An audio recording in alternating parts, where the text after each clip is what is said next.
Well, I've got this blade set at a 45. I'm going to do some of the compound miter frames next.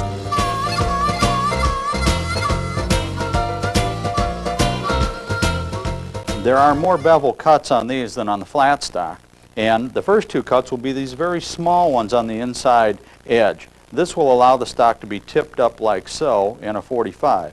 Later we'll come back and make this other bevel rip cut. Now as I flip this over, I have my reference arrow, and not surprisingly I have a reference arrow here.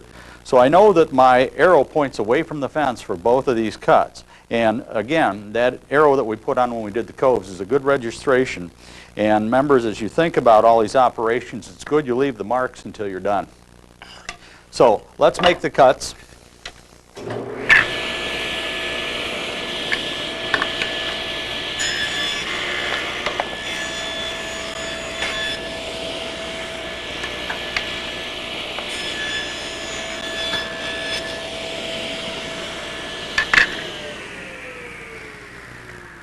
These will be the bevel cuts, and now that will be the orientation. So the next bevel cut will be back here.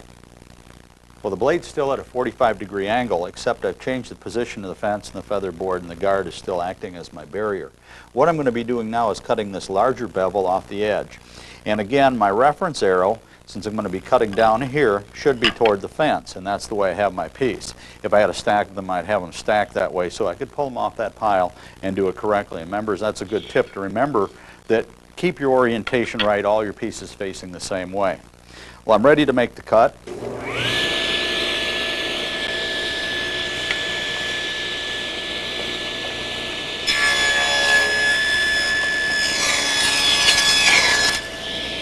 We're starting to remove quite a bit of wood. I still have a fairly large control surface here and somewhat of one yet here. We'll use this against the fence to make these two inside rabbet cuts at a 45, and those will be the last two cuts at 45. So I'm going to reset the saw, and you'll see some different things as we prepare to do that. We move the fence from the left-hand side to the right-hand side, and we put our barrier over here, and our stock is going to be fed through. We're going to be making these rabbet cuts that you see here.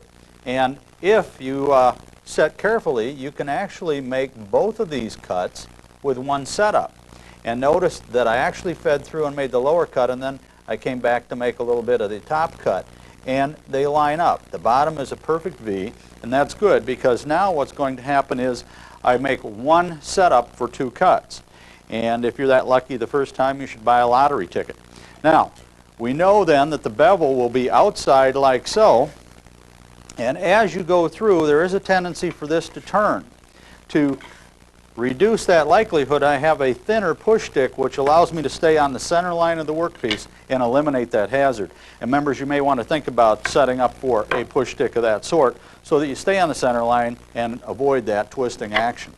Well, I think I'm ready to make the cuts.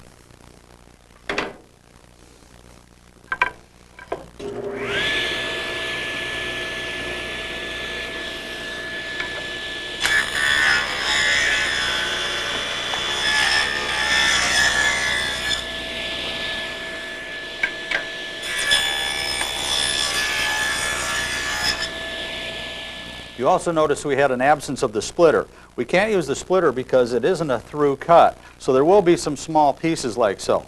But I was careful to make sure they weren't trapped so they can't kick back.